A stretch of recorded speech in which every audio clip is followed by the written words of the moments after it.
hoje está fixado aí o princípio da mordomia. Se der tempo, eu vou falar do princípio da provisão também. Hoje são vários princípios, né? Eu quero ressaltar para você que esse progresso financeiro na sua vida, ele vai acontecer, mas normalmente ele não acontece de uma forma repentina, é um processo de dentro para fora. Começa com a renovação da sua mente, o entendimento das verdades de Deus, e os frutos eles virão de uma forma muito natural, nada forçado, nada sacrificial, nada que vai sacrificar a sua saúde, a sua família, nada disso.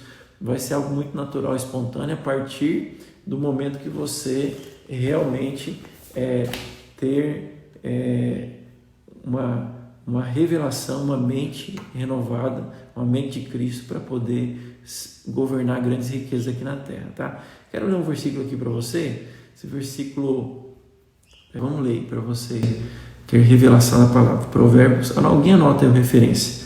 Vamos ler bastante versículos hoje. Provérbios 4:4. Provérbios de Salomão aqui, tá? Então ele diz assim: então ele me ensinava e me dizia: retenha o teu coração as minhas palavras, retenha o teu coração as minhas palavras, guarda os meus mandamentos e vive-os. Retenha no teu coração as minhas palavras, guarda os meus mandamentos e vive-os. Adquire sabedoria, adquire o entendimento e não te esqueça das palavras da minha boca, nem delas te aparte. E não desampares a sabedoria, e ela te guardará. Ame quem? A sabedoria, e ela te protegerá. O princípio da sabedoria é: adquire a sabedoria, e sim, com tudo que possuis, adquire o entendimento. Estime-a, ou seja, estime a sabedoria, e ela te exaltará. E se abraçares a sabedoria, ela te honrará, dará à tua cabeça um diadema de graça, e uma coroa de glória te entregará. Né? Que forte essa passagem, mas a palavra de Deus está reforçando o que nós estudamos ontem aqui. Esse diadema de graça, né? Uma coroa de graça, né? É um selo que você é uma pessoa que o mundo chama de sortudo, que tudo dá certo, que tudo flui na sua vida. Ele vem em decorrência, né, da bondade de Deus, mas também de uma busca sua por sabedoria divina, por conhecimento da palavra. Então, o que estamos fazendo aqui tem muito, muito, muito valor, né, irmãos? Buscar sabedoria. Vamos lá, falar de mordomia hoje.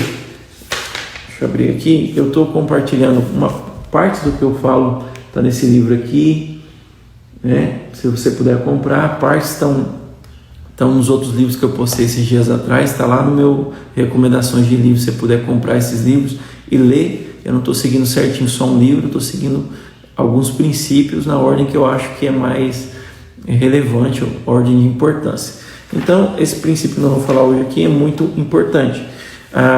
Nós vamos estudar sobre o princípio da mordomia. Então, as escrituras sagradas, irmãos, ela relatam mais de vários nomes de Deus, né? Você vai ler, Deus é o Deus da paz, Deus da provisão, Ele é amor, Deus eu sou, né? Tantos nomes Deus tem relatado na sua palavra. Mas um dos nomes de Deus muito importantes para nós é um nome chamado Senhor, né? Nós devemos confessar o Senhor Jesus como nosso Senhor, está em Romanos 10:9. Aquele que confessar o Senhor Jesus como seu Senhor.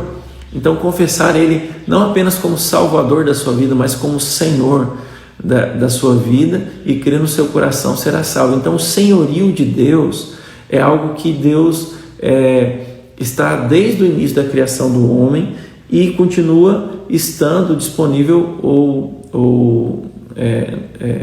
é um princípio que continua vigente para todos aqueles que querem andar debaixo da dependência de Deus, né? Então você tem que ter um olhar para Deus em vários aspectos, mas um olhar importante para você prosperar a maneira dele é entender que Deus, ele é Senhor. E como Senhor, É interessante você estudar a palavra de Deus e ver que, como Senhor, tendo Deus como Senhor, você vai perceber que Deus, ele é dono de todas as coisas. Ele é dono dos céus, da terra, ele criou e ele não deu isso para o homem. Em momento algum você vai ver texto na Bíblia falando que Deus deu a propriedade da terra ou das coisas, dos bens materiais para o homem. Deus confiou aos homens, né?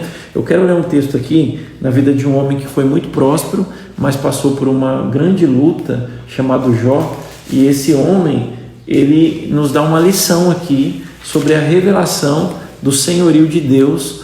E aí eu vou explorar essa história dele aqui para a gente entrar em outros versículos e entrar num princípio de confirmação do que ele está falando aqui, né? Tem um princípio hermenêutico de estudar a Bíblia que chama Bíblia explica a Bíblia. Então a gente tem que olhar outras passagens da Bíblia para reforçar aquele texto aqui. Eu quero ler aqui com você, você pode anotar aí, está no livro de Jó, no capítulo 1, livro de Jó, capítulo 1, versículo 20, Jó 1, 20. Você anota aí, por favor. Então, nesse texto aqui, qual que é o contexto? Jó, a Bíblia fala, um homem muito rico, o mais rico da sua região ali, muito próspero, vários filhos, família abençoada. E aí, de repente, ele entra numa maré de azar, né? Uma maré de desgraça. E começa a acontecer muitas desgraças na vida dele. Os animais dele começam a morrer, morre perto todos os animais, os seus servos são assassinados, né? Os seus filhos morrem, né, por uma catástrofe natural, e ele perde tudo.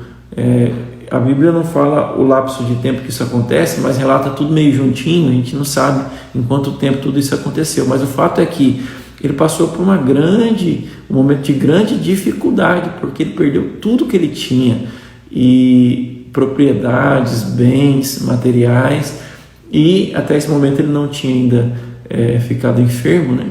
Mas depois ele veio ficar enfermo também, doente também. E aí ele fala algo muito, muito importante que mostra o coração dele, a revelação que ele tinha. Está nesse versículo 20. Agora você imagina, se acontecesse isso com qualquer um de nós, né, qual que seria a nossa reação? Você perder tudo, você ficar, de repente você era milionário, você ficar pobre, perder tudo, não ter nada, e mais perder toda a sua família. É uma grande desgraça. E aí ele fala algo aqui para nos ensinar, e nada na Bíblia é por acaso, está no versículo 20. Então, diz assim, então Jó levantou, rasgou o seu manto, rapou a cabeça.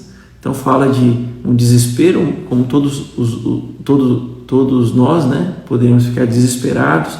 Fala de um clamor, de você rasgar a roupa, de você raspar a cabeça, que era algo muito comum na doutrina daquela época, né, de clamar a Deus dessa maneira. E lançou em terra, ou seja, se humilhou e adorou. A primeira coisa que ele fez aqui, ele adorou a Deus. Como ele adorou no meio da desgraça, né? É interessante, né? Como que a sabedoria de Deus ela nos confronta. Ele adorou, o primeiro princípio, ele adorou. E aí ele disse uma coisa muito forte, versículo 21. Nu eu saí do ventre da minha mãe, ou seja, eu vim para a terra sem nada, e nu eu também voltarei. E ele diz, o Senhor deu e o Senhor tomou. Bendito seja o nome do Senhor. Muito forte essa passagem, muito conhecida também, mas tem umas verdades aqui que nem todos têm revelação, que Jó tinha revelação. Primeira verdade aqui na fala de Jó, tudo que nós vamos desfrutar aqui na terra e nós vamos ter aqui na terra, vai ficar aqui na terra. Caixão não tem gaveta. Eu nunca vi um velório, nunca fui no velório que a pessoa conseguiu levar, né, para o restante, para outra fase da vida dela, depois que ela morreu, os bens materiais. Os egípcios até tentam, né? Eles fazem dentro do sarcófago, eles fazem e levam todos os ouros, as riquezas, e eles enterravam seus próprios corpos, né, mumificavam, na esperança de que essas riquezas iam acompanhar cada um deles para outra vida. Mas isso não acontece, não é possível, porque todos os bens e patrimônios que nós vamos conquistar aqui na terra, Deus vai nos dar, nos confiar, eles são aqui para a terra. Lá na eternidade não vai ter o patrimônio financeiro que você adquiriu aqui, vai ficar aqui. Então essa é uma convicção tão simples, mas tem pessoas que elas se desesperam e focam toda a sua vida, toda a sua energia, primeiramente para adquirir riquezas materiais que vão ficar no dia que ela morre, acabou, fica tudo para trás, aí depois as outras gerações vão usar, né, essa vontade de Deus, de que o homem bom deixa a herança para o filho dos seus filhos, mas isso, do jeito que você veio, você vai voltar. Então essa é uma convicção importante para você ter contentamento e para você se desprender do amor aos bens materiais. Então dinheiro é só dinheiro, essa é uma convicção. Você pode ter muito dinheiro, você pode ter pouco dinheiro, mas dinheiro é só dinheiro. O mais importante na sua vida não é o quanto dinheiro você tem, a sua identidade, a sua felicidade não está relacionada a patrimônios que Deus confiou nas suas mãos, está relacionada a quem você é. Você se alegra no Senhor. Então os bens materiais, eles vêm cooperar para a sua provisão, eles vêm cooperar para você ter qualidade de vida, mas eles não podem ser tudo na sua vida. Eles não podem ter um valor em comum na sua vida. Você não pode amar o bem material e fazer tudo, né? Como muitas pessoas, tem gente que se casa por conta da riqueza do outro que ele está casando, por causa do dinheiro. Ele move a sua vida por conta do dinheiro, da ganância, e isso é muito ruim, porque isso vai levar a pessoa a uma série de outras situações ruins na sua vida. Então, primeira coisa, desprender o coração. Nós não temos nada. Vamos ver aqui que Deus nos confiou algumas coisas para multiplicar, mas tudo é dele. E a segunda convicção é a fonte. Tem gente que acha que a fonte da sua riqueza é o seu trabalho. Tudo bem, você trabalha muito, você se esforça, você é dedicado, e isso são princípios que vão ajudar você a prosperar, glória a Deus. Mas quando você acha e você tem uma falsa verdade na sua cabeça de que quem provê a sua vida, a fonte da provisão financeira na sua casa é você mesmo, então você vai andar debaixo de muita condenação e você vai se tornar uma pessoa muito estressada, muito preocupada. Por quê? Porque você tem que dar conta de buscar o dinheiro para sustentar a sua casa. É você que provém a sua casa. Isso produz muita condenação, muito peso na nossa vida, essa autorresponsabilidade de dizer, olha, eu que provei a minha casa, o dinheiro é eu que vou trazer, eu sou o único responsável pelo meu destino, como muitos coaches ensinam aí. E isso vai gerar o quê? Vai gerar um peso, uma responsabilidade. E quando você fracassa, não dá conta, as coisas não acontecem, muitos até entram em depressão. Por quê? Porque ele se colocou no centro. Isso chama-se humanismo. É o homem no centro, ele que é o centro da sua vida, ele que é a fonte, a sua própria energia, é um homem independente de Deus. Por outro lado, quando essa pessoa ela consegue adquirir riquezas na força do seu braço, isso é possível, e muitos homens adquirem riquezas dessa maneira. Quando ele consegue essa riqueza, o que ele fala? Ele atribui algum tipo de graças a Deus, de gratidão a Deus. Ele reconhece a fonte que foi Deus? Não, ele fala, graças ao meu trabalho eu tenho esse patrimônio aqui, graças aos dias que eu acordei de madrugada, graças ao tempo que eu estudei para concurso, graças à minha dedicação, ou seja, a glória é minha, eu que fui o responsável, a fonte é minha. Então esse é o pensamento do mundo, né? Nada contra se você pensa assim, mas a palavra não nos ensina a pensar dessa maneira. A Bíblia nos ensina a pensar como Jó pensou. Por quê? Porque você pode trabalhar sim, você pode fazer tudo, mas é Deus que te dá força para adquirir riqueza, diz a Bíblia. A Bíblia diz que no dia que você ficar rico, e você vai ficar em nome de Jesus, profetizo isso, você não pode olhar para as suas riquezas e dizer, olha, foi a força do meu braço que me trouxe aqui, eu sou realmente muito bom. Você deve falar assim, foi o Senhor que me deu força para adquirir essas riquezas, foi o Senhor que me deu sabedoria, o Senhor que me deu as conexões, tudo é Deus quem faz. Ainda que você não reconheça, tudo que você tem hoje, ainda que você não saiba, tudo que você tem hoje foi Deus que permitiu você ter. Se Deus tirar a sua saúde, né? Ou, na verdade Deus não faz isso, mas se o diabo vier e te atacar e tirar a sua saúde, e e você perder a saúde, às vezes você gasta todo o dinheiro que você adquiriu para tentar recuperar a saúde. Então Deus tem guardado você, Deus coloca as pessoas certas, Deus abre portas. Então essa convicção de que Deus, Ele é dono de tudo e é Ele que é a fonte, isso nos torna pessoas mais dependentes de Deus, mais agradecidas, mais contentes, cheios de contentamento, mas não nos torna pessoas passivas, porque tem uma parte que precisamos fazer sim, mas nós fazemos debaixo de uma convicção de que eu vou lá, lanço a semente, eu vou lá plantar, mas quem faz a semente crescer, germinar e quem faz ela dar resultado é Deus. Tem pessoas que trabalham muito e não têm resultado algum, porque o fruto não pertence a você, o fruto pertence a Deus, é Ele que vai dar o fruto, mas você vai semear, você vai trabalhar, você vai fazer tudo, mas debaixo dessa convicção. Agora eu quero ler alguns textos da Bíblia que vão dar respaldo a isso que Jó está falando. Ele está falando, olha, a fonte é Deus, Ele que me deu, e se Ele tirou, amém. Ele que me deu tudo, tudo era dele, não tinha nada mesmo, tudo isso que eu tinha, todo mundo achava que era meu, mas tudo é Deus que deu, então estou de boa, se eu perder tudo, eu estou de boa. Não sei qual que é o plano de Deus com isso, né? Interessante, aconteceu esses dias, o ano passado, numa situação, a Paula bateu o carro, a minha esposa, e aí ela me ligou, né, bastante abalada emocionalmente e tal, porque o cara ficou muito bravo, e aí eu falei, traz ele aqui. Eu estava trabalhando numa conveniência de um posto, trabalhando lá, e aí ela levou o camarada lá, e daí eu fui orando, falei, Senhor, por que o Senhor bateu o seu carro, que o Senhor deixou o seu carro bater, que o carro não é meu, o carro é do Senhor, qual que é o propósito que o Senhor tem? E eu fui orando assim, antes dela chegar, e falando, o que o Senhor quer fazer? O Senhor quer ter alguma coisa que o Senhor está planejando, para o Senhor permitir que o carro bata dessa maneira. E fala comigo, me revela. E orei dessa maneira. Então não fiquei bravo, não fiquei indignado, nada. A gente fica chateado, né? Que você não quer que aquilo aconteça nunca, né? Mas eu comecei a declarar as verdades de Deus. Falei, tudo coopera para o bem daqueles que amam a Deus. Alguma coisa isso vai cooperar para o meu bem. E aí quando ele chegou, ele sentou, falei, senta aí, ele estava muito nervoso, tal. Falei, senta aí, toma uma água. Aí ele já queria falar de como vamos resolver. Eu falei, calma, vamos conversar.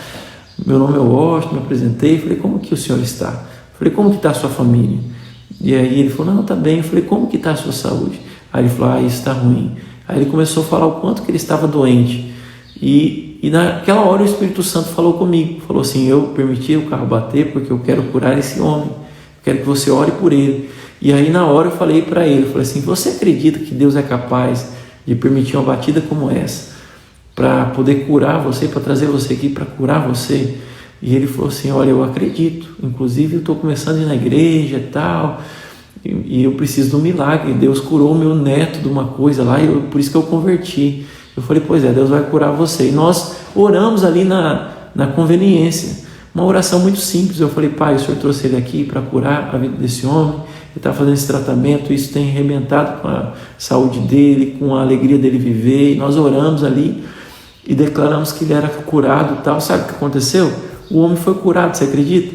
Olha só, então tem coisas que acontecem que para o propósito maior de Deus, que Deus vai usar seus bens materiais. Então nem tudo que parece ser perca, na verdade é perca. Na verdade Deus está usando para um propósito maior.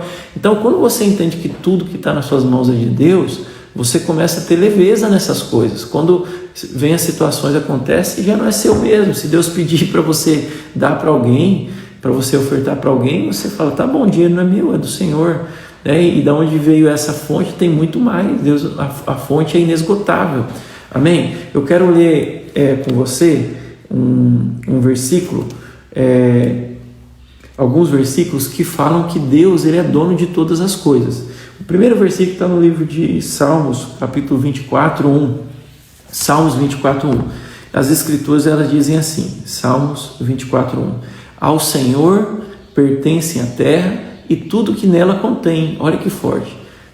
A terra é de Deus, está dizendo o versículo aqui. E tudo que tem na terra, contém na terra, é de Deus também. O mundo, todo mundo é de Deus e o que nele habitam são de Deus. Então, a propriedade da terra e tudo que tem na terra não é do homem, é de Deus. Deus é dono de todas as coisas. Aqui Davi está falando no Salmo: eu sei que tudo que tem aqui nas minhas mãos. Veja, Davi se tornou um homem muito rico, tinha muitas riquezas, ao ponto que quando ele faleceu, ele deixou todos os recursos necessários para Salomão construir o templo, né, para Deus. Duraram, acho que 10 anos, não lembro, 8 ou 10 anos para construir o templo de Deus, de tamanho os detalhes que foram feitos, a riqueza. Davi era muito rico. Agora, Davi, ele tinha essa revelação que Jó tinha também. Em certa passagem da Bíblia, ele fala, né: Senhor, eu não tenho outro bem além de ti. Tudo que eu tenho, a única coisa que eu possuo de verdade que é meu é o Senhor, a sua presença, a sua paternidade. O Senhor é o meu bem mais precioso. O Senhor é a minha fonte. E todo o restante, ele está dizendo aqui em Salmo, pertence ao Senhor. Tudo que está na terra pertence ao Senhor. O meu carro pertence ao Senhor. A casa pertence ao Senhor. Eu não posso ter essa falsa ilusão de que tudo é meu, que é coisa minha. Não, tudo é do Senhor. Eu sou apenas um mordomo do Senhor. E aí em Levítico 25, 23 diz assim, identifica-o como o dono da terra também. Vamos ler lá. Levítico 25, 23, que diz: também a terra não se venderá em perpetuidade, porque a terra é minha. Então veja, Deus deixou nas leis que estão lá em Levítico que você podia vender uma terra, mas se você estudar um pouco a Bíblia lá, tinha chamado ano do jubileu.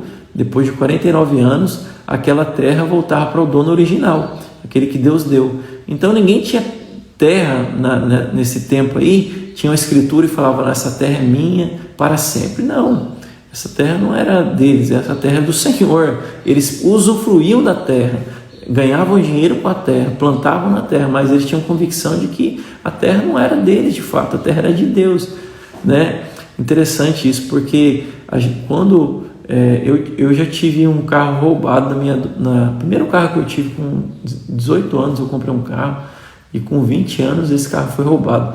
Meu Deus, eu lembro que eu fiquei desesperado e acabou, eu queria quase me matar, porque roubaram o carro. Por quê? Que era tudo, porque aquele carro era meu, eu conquistei, essa convicção que eu tinha, eu fiquei muito mal, né? Mas, irmãos, nós não temos nada de verdade, tudo é do Senhor, né? Qualquer coisa pode acontecer, isso, o que você tem do dia para a noite pode sumir das suas mãos. E aí, se você está pegado nessas coisas, quando acontece, você está aflito, você está mal. Mas você não deve se apegar a isso, você deve se apegar à fonte. A fonte é inesgotável e a fonte nunca vai sair. A fonte é sua, a fonte é Deus. Você deve ter um bem mais precioso, a sua riqueza é Deus. Jó mesmo diz lá no versículo 23, ele fala: olha, se um homem se converter a Deus e fazer do Senhor a sua riqueza, então tudo que ele pedir, Deus vai dar. Está lá em Jó 23, você pode ler lá depois. Ele fala: olha, não adianta você ficar apegado à casa, a bens, tá? Você se apegue à fonte, porque se você se apegar à fonte, se converter verdadeiramente a Deus, tudo que você pedir Ele vai te dar, e você tem uma fonte inesgotável, né? E você vai desfrutar de tudo na terra, mas como se você não tivesse nada. Em Ageu 2,8 diz assim: Ageu, livro de Ageu, versículo 2, capítulo 8: a minha é a prata, meu é o ouro, diz o Senhor dos Exércitos. Então veja, você serve um Deus que é dono do ouro e da prata, um Deus que tem toda a riqueza, um Deus que não entra em crise financeira. Esse é o Deus que você serve, esse é o Deus que quer confiar a riqueza em suas mãos. No entanto, alguns não olham para Deus, ficam olhando para o natural, para o bem material, para o salário, para a empresa, etc., e tiram o olhar de Jesus, o olhar de Deus. Em Salmo 50:10 diz assim: pois são meus todos os animais do bosque e as alimárias, os milhares sobre as montanhas, tudo é de Deus. Então o princípio tudo é de Deus. Pastor, até a minha casa é de Deus, mas eu tenho a escritura dela. É só uma posse. Você está governando esse bem material, uma posse, mas é tudo de Deus, é tudo do Senhor. E essa é uma convicção que você tem que ter. Quando você estuda algum assunto, tem um princípio hermenêutico também de estudo da Bíblia, que é o princípio da primeira menção. O princípio da primeira menção ela é um princípio da seguinte maneira: a primeira menção de algum assunto na Bíblia mostra, em linhas gerais, como aquele assunto vai ser tratado durante toda a palavra de Deus, porque está falando de como Deus pensa, do modus operandi de Deus. Então, eu vou ler lá em Gênesis, vou voltar lá em Gênesis com você para ler, para você ver comigo que Deus nunca deu a propriedade para o homem, Deus deu o governo para os homens, para você governar, administrar todas as riquezas que Ele vai confiar nas suas mãos, mas a propriedade Deus nunca deu, e você vai ver isso lá em Gênesis. Vamos abrir lá, livro de Gênesis, capítulo 1, versículo 26, vamos lá, Gênesis 1, 26.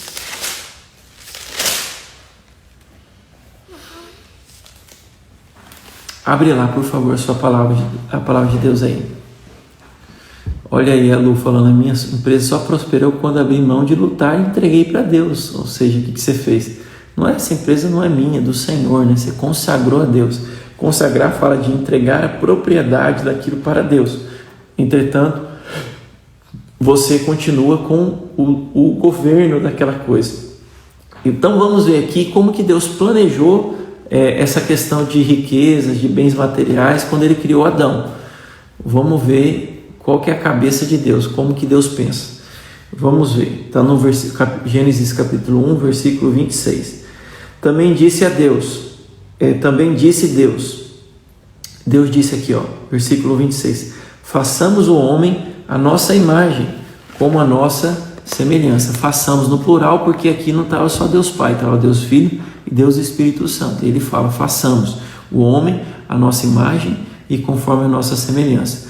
Aí, olha a chave aqui, tenha ele domínio sobre os peixes do mar, sobre as aves do céu, sobre os animais domésticos, sobre toda a terra e sobre todos os répteis que rastejam pela terra. Então, o que Deus deu para o homem? Domínio. Então vamos entender o que é esse domínio. Tem gente que acha que quando Deus deu domínio sobre todos os animais e sobre a terra para o homem, Deus estava dando a propriedade. Não estava. Se você olhar a palavra no original, essa palavra domínio, no original hebraico que foi escrito, vem da palavra radá. Radá. Essa palavra quer dizer governo, ter domínio para subjugar, ou seja, quando Deus dá o domínio dessas coisas para o homem aqui, para Adão, Deus não deu a propriedade, não falou: Adão, eu estou te dando aqui, tá vendo esses animais, agora é seu, a propriedade é sua, você que é dono de tudo, você é dono também de toda a terra, está tudo nas suas mãos. Não, o que Deus confiou ao homem não foi a propriedade de nada. Deus confiou ao homem o governo. Eu posso substituir essa palavra por governo para você entender. O governo dessas coisas, ou seja, Deus confiou riquezas incomensuráveis nas mãos de Adão. Não dava para mensurar o tamanho dessas riquezas aqui. Muita riqueza e muita prosperidade, né? Toda a terra era de Adão. Era para Adão governar. Então, talvez Adão podia pensar: não, mas tudo isso aqui é meu, olha aqui, esses animais são meus, eu estou pondo até o nome, porque você vai ver lá que quem colocou o nome dos animais foi Adão. Esse vai chamar leão, esse vai chamar coelho. Então, é meu, eu que pus o nome, é meu. Não, não é dele. Deus não deu para ele. Deus confiou a ele. Você vai ver isso no Novo Testamento. Então, Deus não te deu nada para você ser dono, nem os seus filhos. Eu quero te falar, os seus filhos, embora você fale: meus filhos, não são seus. Os seus filhos são do Senhor. Deus só confiou eles por um tempo nas suas mãos, e você tem que ser um excelente mordomo. Então, essa posição original, ela se mantém até hoje. Deus quer que você tenha acesso ao governo de riquezas incomensuráveis, extraordinariamente vastas. Deus quer te confiar muitas e muitas riquezas, que você nem consiga, talvez, administrar tudo que Deus vai te dar, porque vai ser muita coisa. Mas Ele não vai te dar para que você seja dono, Ele vai te dar para que você seja um mordomo daquilo que é do Senhor. Amém? Aleluia! Por isso que nós devemos consagrar tudo que temos ao Senhor. Essa consagração, o que é consagrar? Consagrar, ela no original, a palavra quer dizer separar para Deus. O que é separar para Deus? É transferir a propriedade para Deus. Então, quando você consagra o seu filho, A gente apresenta o filho lá quando o filho é novinho, só batizamos depois que ele está adulto e pode responder pelos seus próprios atos e se arrepender dos seus pecados. Mas quando ele é pequeno, a gente consagra o nosso filho para Deus. Você está dizendo, olha, Deus, esse filho não é meu, esse filho é do Senhor, eu só vou administrar esse filho, eu vou conduzir ele nos seus caminhos, mas tudo é do Senhor. Esses filhos são do Senhor, eu consagro eles ao Senhor, eu separo eles para o Senhor.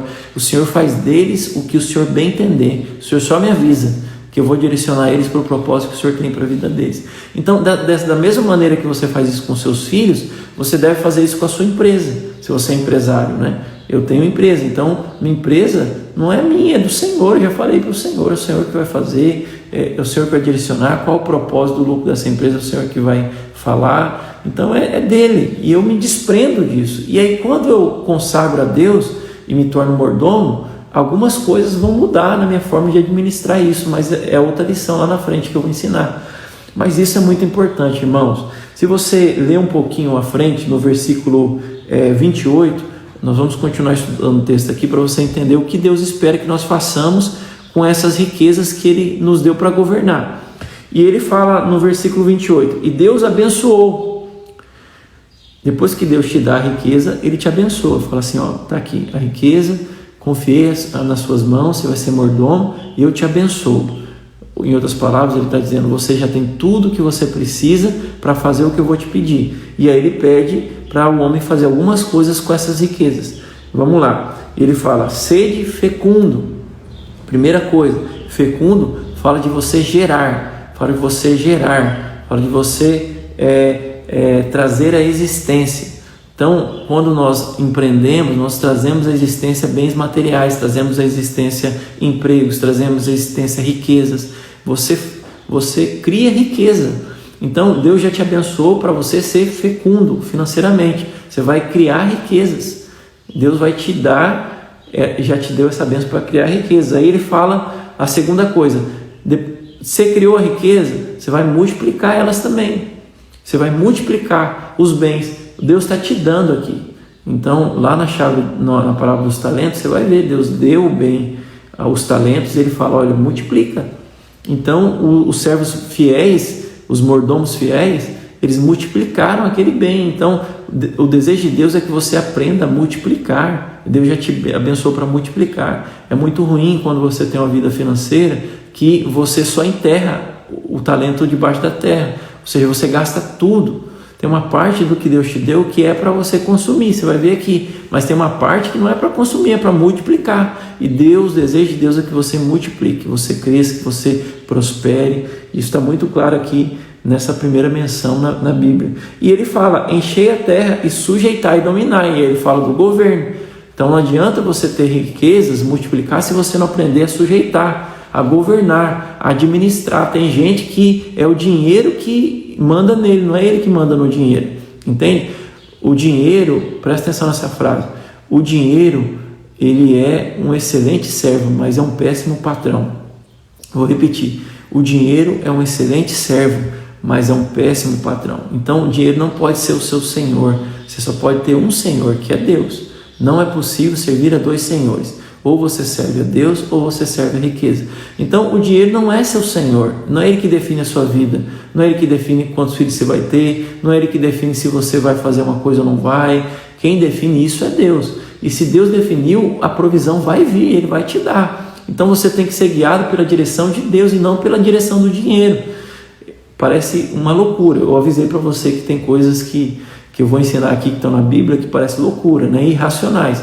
Mas eu já vi, por exemplo, irmãos, Deus direcionar eles a fazerem algo, eles não terem recurso algum para fazer aquilo, mas Deus falou e a provisão veio depois, aconteceu. Mas eu já vi também gente que planejou, fez tudo certinho, organizou suas finanças, na hora que ele foi fazer deu tudo errado. E aí mesmo ele tendo dinheiro, aquilo não aconteceu, o que ele planejou. Por quê? Porque a última palavra é de Deus, irmãos, entende? Então quem guia a sua vida é o Senhor. O dinheiro ele é uma ferramenta para te servir, mas não para governar a sua vida, para determinar a sua vida. Você entende o que eu estou dizendo? Então você não pode pensar assim, eu tenho o desejo de morar no Alphaville. Não, eu não posso porque eu não tenho dinheiro. Então o que você está falando? O dinheiro que define. Não, se Deus colocar isso no seu coração, você vai orar, você vai pedir para Deus, e quem vai definir se você vai morar lá não é o dinheiro, é Deus. E se Deus definir que você vai morar lá, Ele vai te dar o dinheiro vai vir, a provisão vai vir, pode ficar em paz, você vai estar lá dentro, e daí na hora você vai falar, como que eu estou aqui? Nem sei. Então esse é o estilo de vida que Deus espera que você viva, um espírito direcionado pelo governo do Senhor, pela provisão do Senhor, olhando para o Senhor, e os recursos são ferramentas que Ele vai te dar, você vai aprender a multiplicar, vou te ensinar, vai ter várias lives ainda, vou te ensinar sobre multiplicação e tudo mais, mas se você não tiver esse princípio no seu coração, nada do que eu vou ensinar na frente vai fazer sentido para você, amém? Glória a Jesus.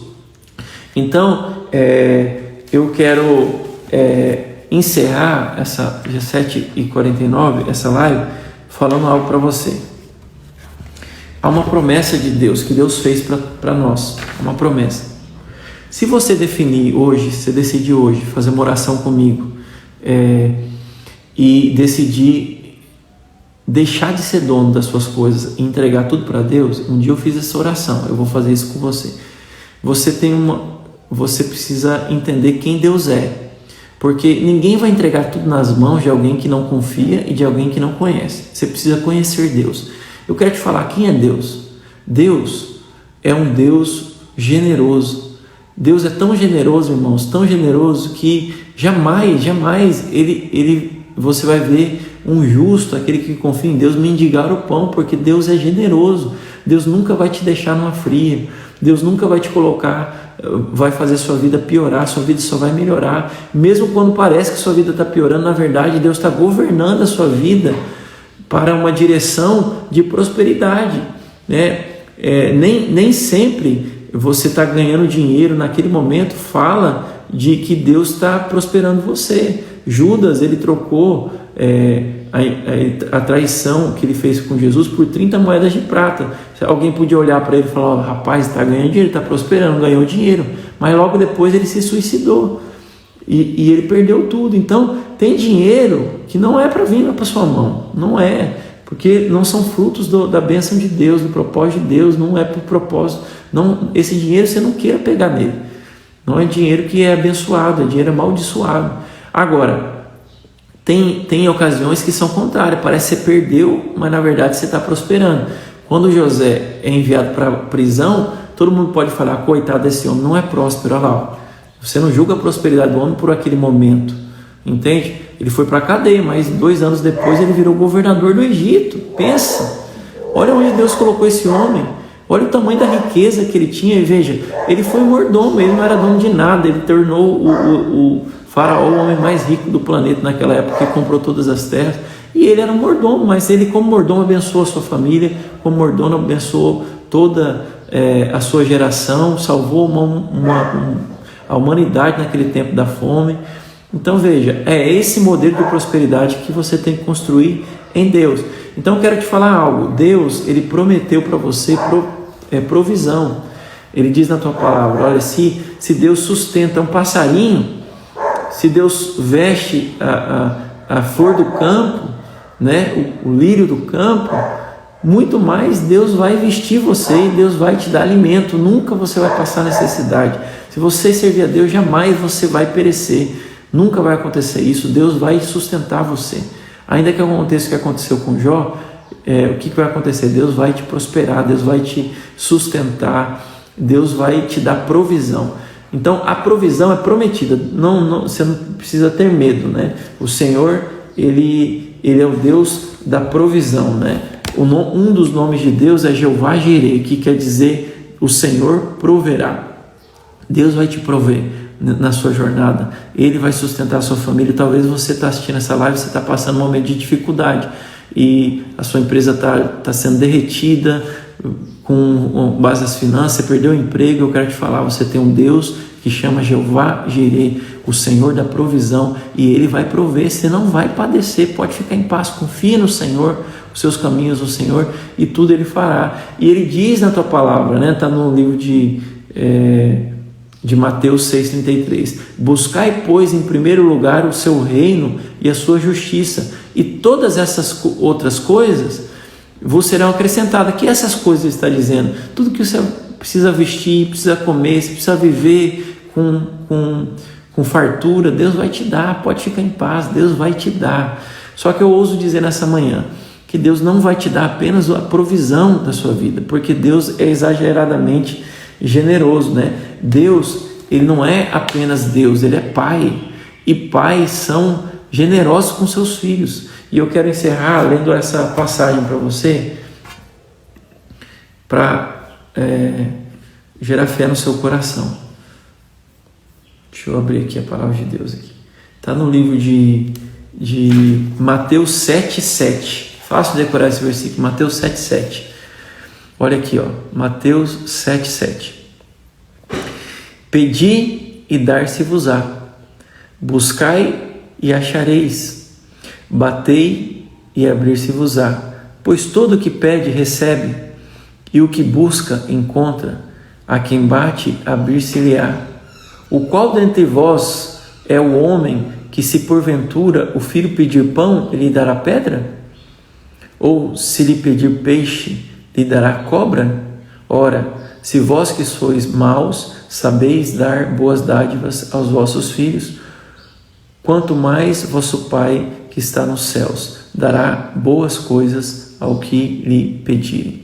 Você tem um Pai que é apaixonado por você, você tem um Pai que te ama, você tem um Pai que é dono do ouro e da prata, um Deus que Ele pode te dar toda a riqueza desse mundo que não é nada, Ele sustenta o universo todo nas suas mãos.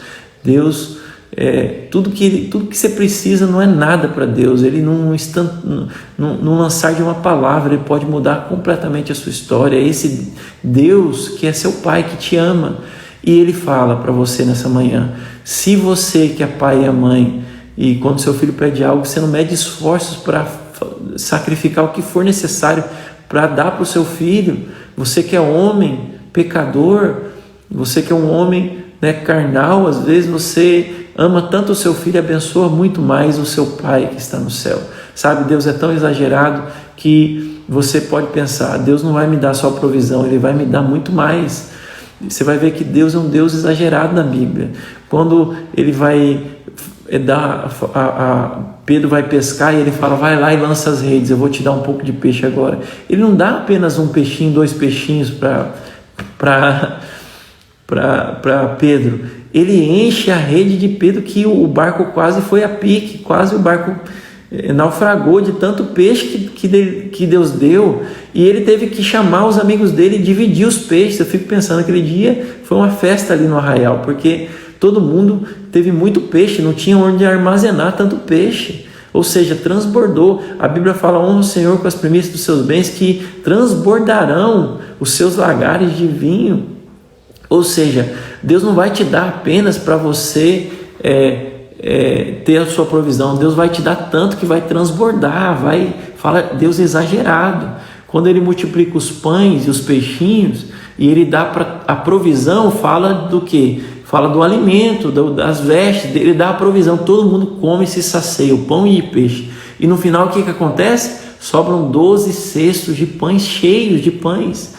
Ou seja, Deus exagerado, Ele não fez só na medida para prover você. Essa conversa de que você vai ter na terra, você tendo apenas o que comer e o que vestir, e você vai ter só isso e ter uma vida apenas de franciscana, né? Uma vida de pobreza na terra, é uma conversa fiada. Deus não é assim. Deus é o Deus da riqueza. A Bíblia fala que Ele vai te abençoar de tal maneira que você não vai tomar emprestado, mas você vai ter para emprestar a muitos. Esse é o selo da bênção de Deus sobre a sua vida. Eu quero declarar sobre a sua vida nessa manhã, mais essa live dessa palavra, e dizer: olha, se você decidir ser um mordomo das riquezas de Deus na terra, Deus vai fazer você um homem muito próspero, uma mulher muito próspera. Os seus celeiros vão transbordar, você vai ter tanto que as pessoas à sua volta vão ser abençoadas de estar perto de você, porque você vai ter riqueza sim, para você, para a sua família, para todos à sua volta, para o ministério que você faz parte. Você vai ser um financiador de obras missionárias. Deus vai te usar de uma forma tão poderosa. Mas para isso, hoje, eu convido você a perder a propriedade de tudo que você tem e se colocar como um mordomo fiel.